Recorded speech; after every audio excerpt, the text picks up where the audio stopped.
Welcome to this very special edition of the KAJ Masterclass Live, the show which ensures that you profit from your time spent here with experts, either through the industry insights, information, or simply learning from them. And today we have Annika Egglestone. She is a burnout prevention coach and an international speaker. Welcome to the show, Annika. Thank you, AJ. Excited to be here. You are welcome to the show, Annika. You are welcome to India in this online form. And I'm sure not just in India, but a lot of people across the globe will benefit from what we are going to talk about. We'll be talking about the secret to burnout prevention.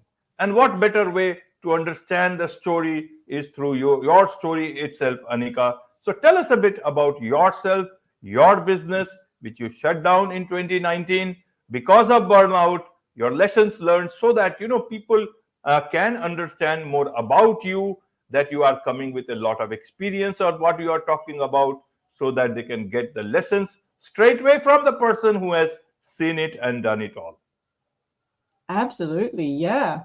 I was running, I'm a serial entrepreneur. I've had many a company, but in 2019, I was running a marketing agency and we had 10 plus staff, and everything was going really, really well, except that I was getting very, very close to burnout. So I'm sure all business owners have heard or have experienced some of these symptoms of just working all the time. If you're not working, you're thinking about the business. If you're not thinking about the business, you're trying to sleep, but maybe your brain is still going crazy, thinking and thinking and thinking. And so that was what was happening to me. Was there was so much stress, so much pressure, and so much work that after about 2 years of this, my body just completely gave up. My body just hit a wall, and I had to walk away. So I had to shut down the business. I had to let go of all the team members. And it was a very, very hard time because I really believed in what we were doing. And, we were a really great team together. But I just didn't have it in me anymore. And so what I had to do was after I shut down the company, I actually moved to the countryside, and I learned how to rebuild myself. I learned how to have a healthy relationship with pressure. So what was happening was every time I had anything on my to-do list, if it was to go to the grocery store or to feed my cat, suddenly it became this really big stress for me. And that was built from this time in my business where there was always stress and always pressure. So I had trained my brain that any to-do list that I had was pressure. And so that was what I had to learn to untrain, was how do you get your brain out of the spinning cycle of to-do lists and pressure and I should do this and I should do that, to a place where you can be calmer about it, where you have things to do, but you can handle them. You know that it's going to be okay. You know that it's not going to be the end of the world if you don't reply to the email straight away or check your phone for the notification immediately, where you can create a little bit of distance between yourself and your work. So that's what I do now is I help people retrain their brains so that they're not constantly in the stress cycle, and instead that life is easier, life is calmer, and more enjoyable, which is why it's My Joyous Life is the name of the company. Right, Annika. Let me understand this. You were born in Germany. There, people are very good and efficient. Efficiency is, as you say, is in your DNA. If I understand, you are in the USA. I'm in Australia at the moment. I Yeah, was Australia. based in New Zealand Right, for a long time, but yes, Australia now. Australia. A lot of people in other parts outside Germany, a lot of people talk about productivity. Yes. How do you look at productivity in today's time and efficiency in today's time? Are they two different things? Are they the same thing? Why is productivity or the emphasis on productivity, especially in the US and other places which are following that norm, leading to this thing called burnout? Is Yes. my understanding correct?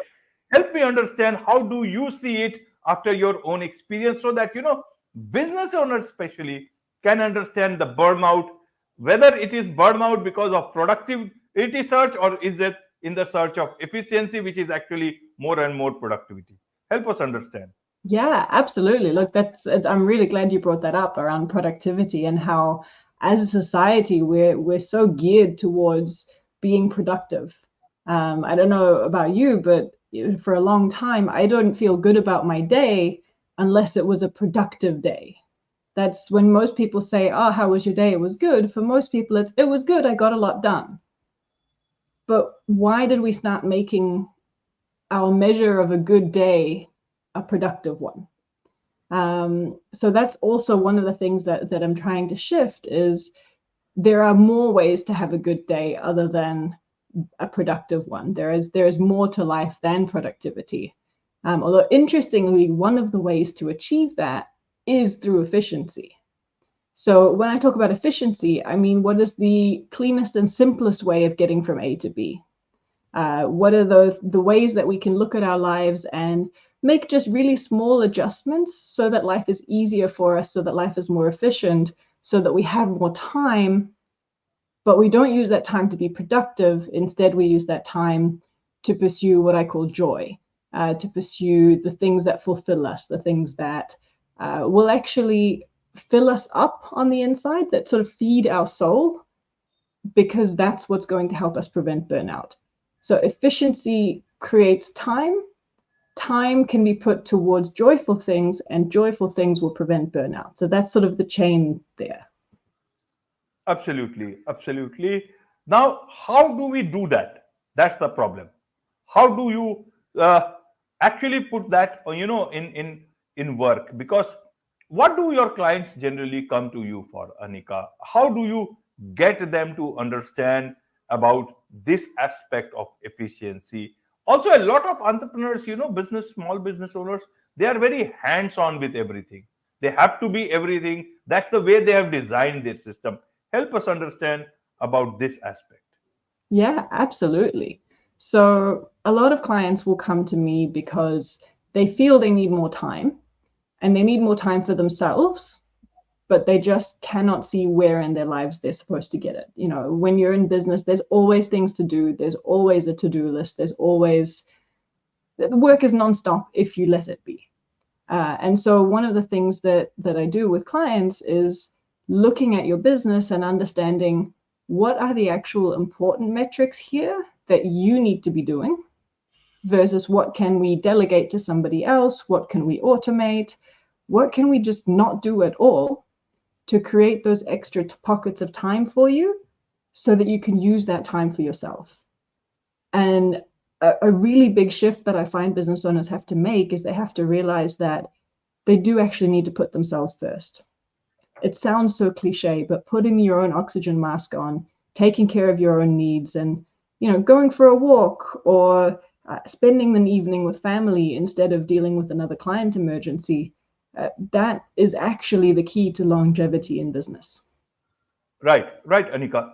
Let's learn from your own experience. If you go back into the past, do you sometimes think that these are the things?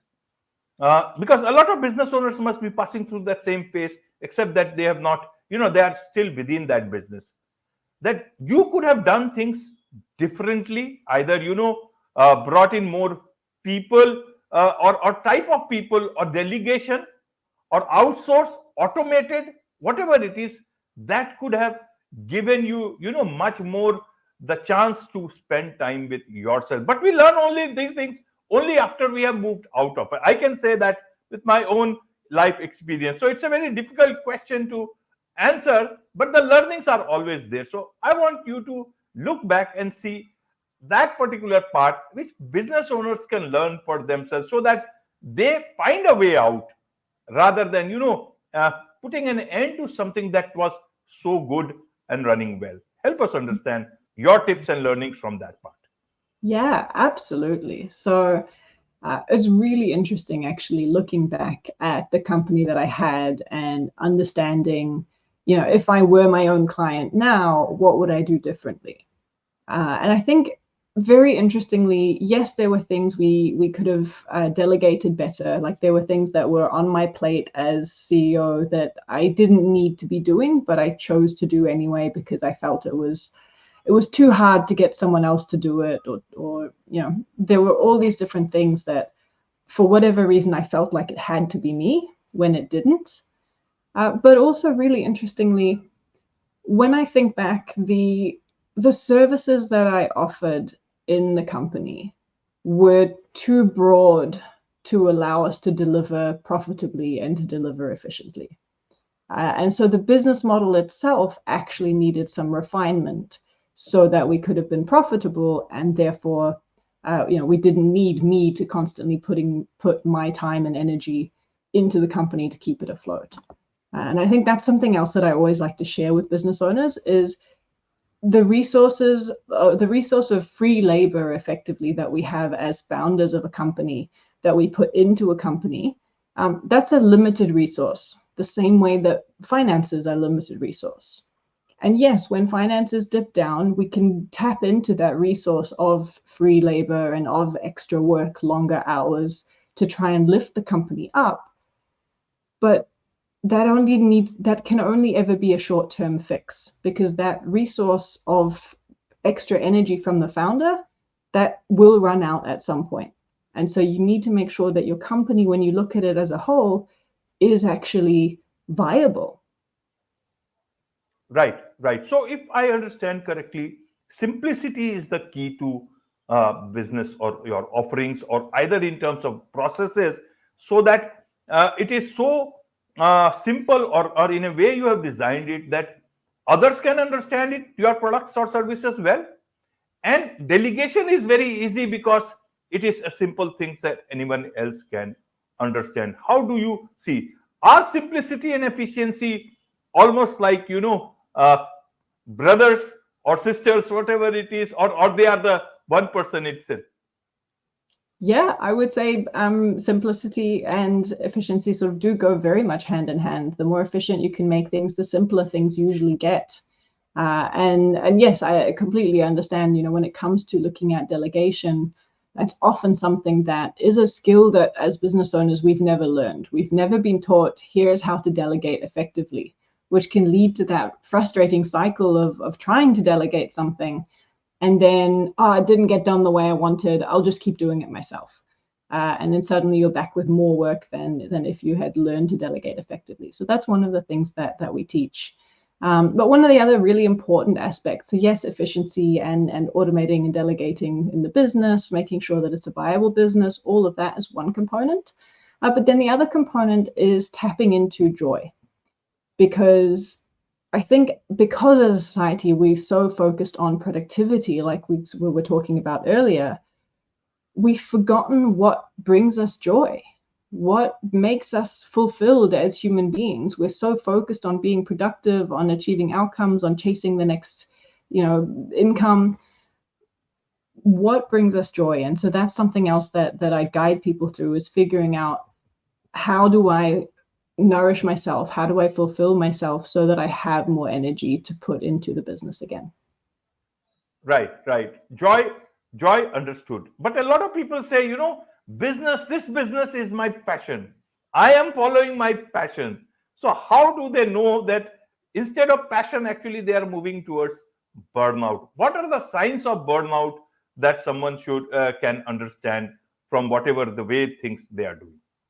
Yeah, a really good question. So, of course, with burnout, there are some symptoms that you can look for. And as business owners, we're a passionate people. We start these things because we see a problem that needs solving, because we see a niche in the market, and a lot of business comes from passion. But I would say to that, just because the business itself is your passion, you're solving a problem, doesn't mean every component of working in the business is your passion. So, you're not passionate about sending emails. You're not passionate about writing reports. You're passionate about achieving the outcome. And you want to find other parts of life that can fulfill that passion and that fulfillment for you. As far as symptoms of burnout that you want to keep an eye out for, The biggest one that I noticed when I was in the extreme stages of burnout was my ability to solve problems and my ability to think creatively were next to zero. So any time that I had to create, new advertising copy for a client, or even just send an email that was a little bit more complicated than let's meet at this time and this date, my brain just went blank. I'd spend so long staring at a screen going, I know how to think, but I'm not thinking. Come on, brain, come on. Why is this not working? So there's a very apparent cognitive decline when you start to hit the later stages of burnout, because your brain is burned out. The neural networks there are just fried and not connecting in the way that they should. So that's a really, really good one. Another one that I like to keep an eye out for is physical decline as well. So what I'm talking about when I say that is, how many silly mistakes do you make in a day? So for example, I would very regularly burn myself while cooking or drop things because I just wasn't present physically anymore and everything was just a little bit more delayed.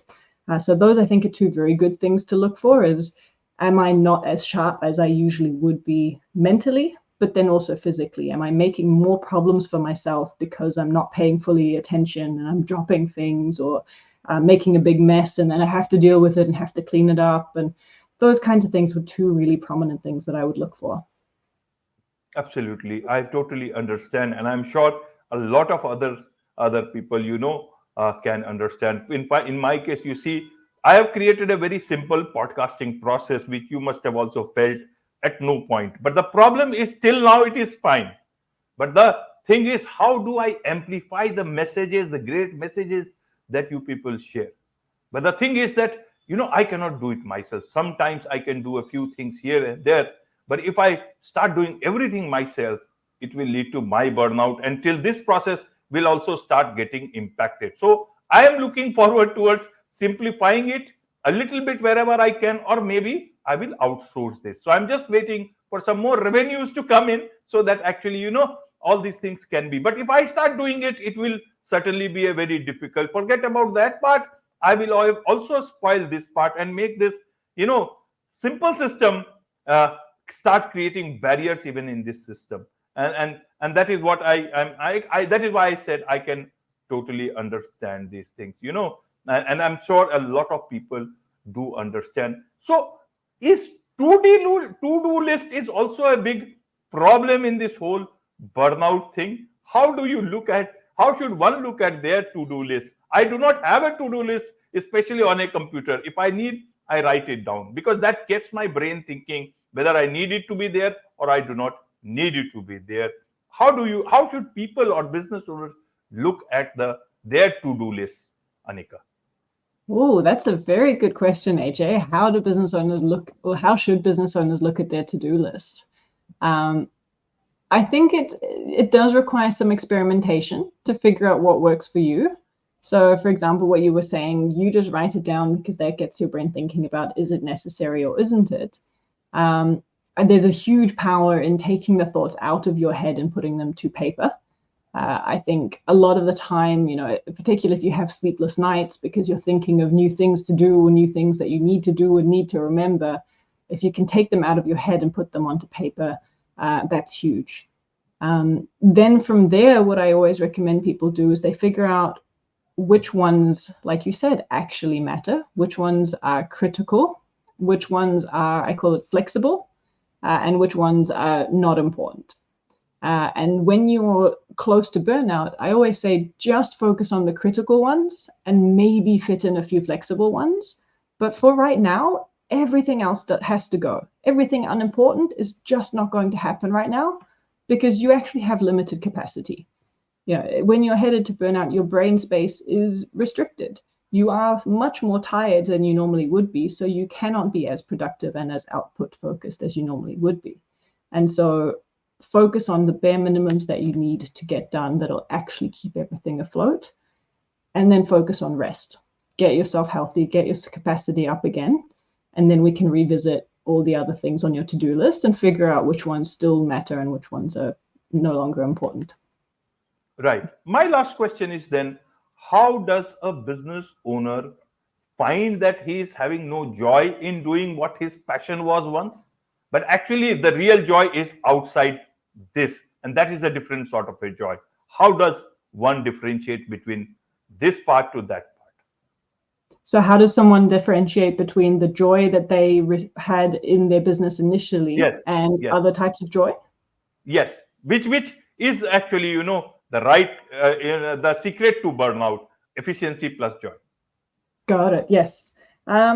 So I think it's definitely always a great thing to be passionate about your business and to have that bring you joy, for sure. I say that someone who has joy in what they do will be able to keep going for much, much longer than someone who doesn't.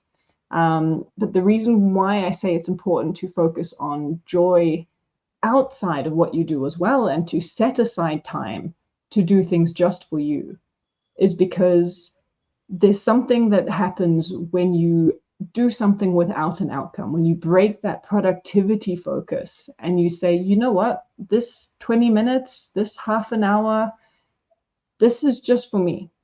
And I'm going to do something, I'm going to play the piano, or I'm going to paint, or I'm going to play with my dog. These little tiny moments, however small they may be, they will make a huge difference in how much more energy you can bring into your work. Because when you take those 20 minutes to play with your dog, with your kids, it gives you so much more energy, which you can then pour back into your business, which you're also passionate about, but maybe not so much passionate about writing the emails and things. So you need some extra energy to bring into that. Absolutely. Do all those things or you love, or do nothing at all. Just sit idle and look at. That is why you see earlier people used to say, and I'm joking, that nothing is impossible. Today, actually doing nothing is impossible because you are not taking out time for doing that nothing. You need to just don't do anything. Just be with yourself. Sleep on the couch, sleep on the ground, sleep under the shower, or do whatever, but don't do anything. Let the brain do nothing, and in that process it will filter out all the crap that one has been gathering all through the day or several days. That's what 100%. My understanding is. You're speaking my language, AJ. 100%. Wonderful. So there is much to learn about all these things from you, Annika. And so for those people who would want to connect with you, learn from you, engage with you professionally, what is the best way for them to do so? Yeah, the best way to keep in touch with me is either is on Instagram as myjoyous.life, or I have a few different opt-ins on my website. I do have a 5-day burnout rescue program. So for business owners who are just on the brink and just need a little bit of a reset, something to a few steps for them to follow to get them back on track and to curb that immediate burnout risk.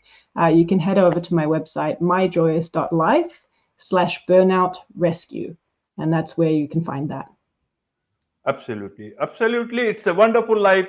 And from a burnt out life, you make it a joyous life with Annika Egglestone. With this, it's a wrap on this very special edition of the KAJ Masterclass Live. Thank you so much indeed for joining us.